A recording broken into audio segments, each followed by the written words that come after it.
திராவிட முன்னேற்றக் கழகம் தலைமையில் அனைத்து கட்சிகளும் ஒன்று சேர்ந்து தமிழகம் முழுவதும் கடையடைப்பு போராட்டம் செய்தனர். சென்னை எழும்பூரில் போராட்டத்தில் ஈடுபட்டவர்களை காவல்துறையினர் கைது செய்து ஒரு திருமண மண்டபத்தில் காவலில் வைத்தனர். அப்போது நமது நிருபர்கள் சந்திப்பில் இந்த கடையடைப்பு போராட்டத்தை பொறுத்தவரை இந்த கடையடைப்பு என்பது மிகப்பெரிய வெற்றியாகும். பரபரப்பாக இருக்கக்கூடிய ரங்கநாதன் தெருவில் கூட இன்று ஒரு ஆள் இல்லை என்கிற நிலை. புழுதியிலும் பிளாட்பாரத்திலும் படுத்து போராடிய விவசாய பெருமக்களுக்காக இன்று தமிழகம் ஒன்றாக திரண்டிருக்கிறது. இது ஒத்தி வைக்கப்பட்டுதான் வந்திருக்கிறது இந்த போராட்டம். ஒருவேளை அவர்கள் செயல்படுத்தவில்லை என்றால் மீண்டும் மிகப்பெரிய அளவில் போராட்டம் செய்வேன் என்றிருக்கிறார்.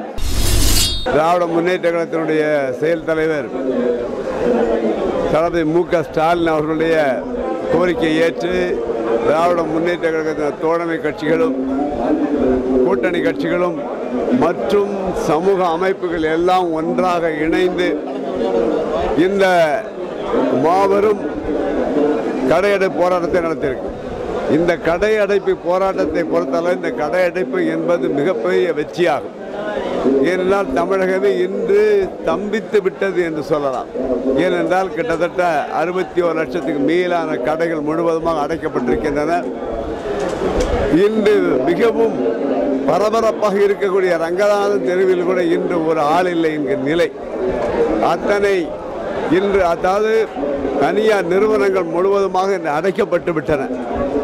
இன்று ஓடக்கூடிய பேருந்து கூட ஏதோ பெயர் அளவுக்கு தான் ஓடிக்கொண்டிருக்கின்றது. ஆகையால் மிகப்பெரிய வெற்றி. இந்த வெற்றியை பொறுத்தளவில் நிச்சயமாக கிட்டத்தட்ட 41 நாட்கள் அங்கே ஜந்தர் மந்திரிலே குளிரிலும் வெயிலிலும் புழுதியிலும் பிளாட்பாரத்திலும் படுத்து போராடிய விவசாய பெருமக்களுக்காக இன்று தமிழகம் ஒன்றாக திரண்டிருக்கிறது.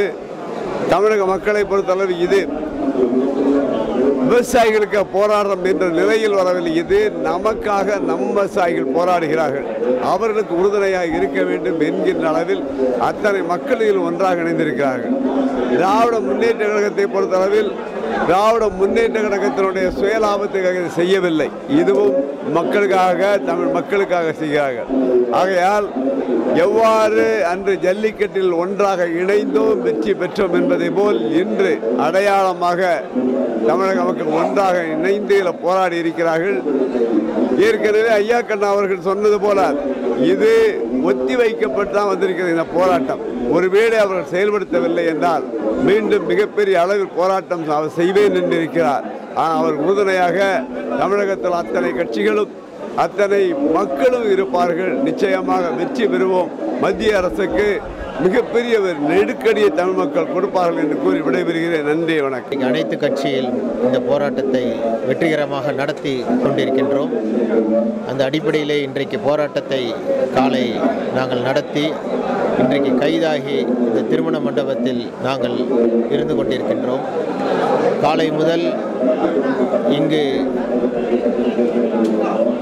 பெரியவர் ஆசிரியர் ஐயா வீரமணி அவர்களும் காங்கிரஸ் பேரியக்கத்துடைய மாநில தலைவர் ஐயா திருநாவுக்கரசு அவர்களும் இன்னும் பிற கட்சிகளுடைய முக்கிய தலைவர்கள் எல்லோரும் இந்த ஆர்ப்பாட்டத்தில் மிகப்பெரிய ஒரு பங்கு கொண்டிருக்கின்றோம். போராட்டம் மிகப்பெரிய ஒரு வெற்றியை அடைந்திருக்கின்றது.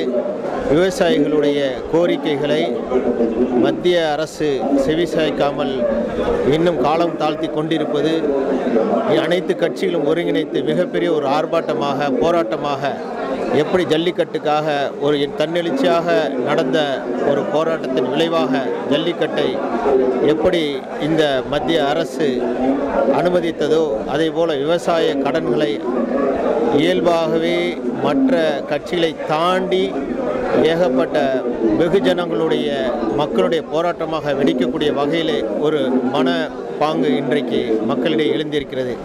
இந்த போராட்டத்தை வெகு விரைவில் அடுத்த கட்டத்திற்கு நகர்த்தி செல்லாமல் விவசாயிகளுடைய கோரிக்கையை வெகு விரைவில் மத்திய அரசு செவிசாய்க்கும் என்று நாங்கள் விடுதலை சிறுத்தைகள் கட்சியின் சார்பாக நம்புகிறோம்.